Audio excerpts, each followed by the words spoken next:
लीजिए सुनिए आचार्य चतुर्सेन शास्त्री के लिखे उपन्यास बगुला के पंख का भाग 83 मेरी यानी समीर गोस्वामी की आवाज में। 1 तारीख को जुगनू को लाला फकीर चंद का कोरा चेक मिल गया। चेक पर न किसी पाने वाले का नाम था न कोई रकम थी। लाला फकीर चंद के दस्तखत थे। चेक को पाकर जुगनू का कलेजा धड़कने लगा। उस पर कितनी रकम भरी जाए तथा किस नाम से वो रकम कैश की जाए, वो यही बात सोचने लगा, पर कुछ भी निर्णय न कर सका। चेक उसने जेब में डाल लिया और जब शाम को घर लौटा तो वही चेक उसके दिमाग में बसा था। इस समय लाखों रुपया उसके पास था, पर इससे क्या? उसे अभी और भी लाखों चाहिए। अब वो हजारों की बात ही नहीं सोचता था। वो सोच रहा था कितनी रकम लिखूं, 1 लाख, 2 लाख, 5 लाख। वो हिसाब लगाने लगा। इस माह में उसकी सहायता से फकीर चंद ने कितना मुनाफा कमाया होगा। वो निर्णय न कर सका। रात को उसे नींद नहीं आई।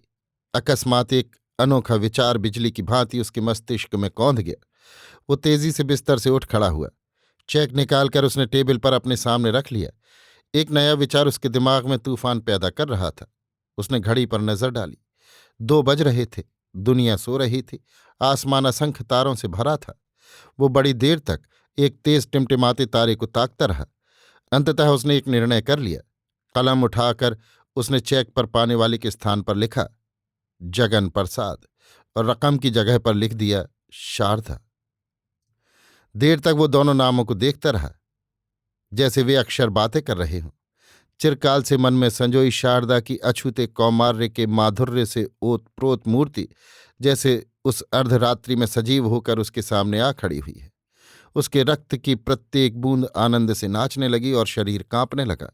उसके होठों पर एक मुस्कान आई और वो फिर सहन में आकर उस दूर टिमटिमाते तारे की ओर टकटकी बांध कर देखता रहा, बड़ी देर तक।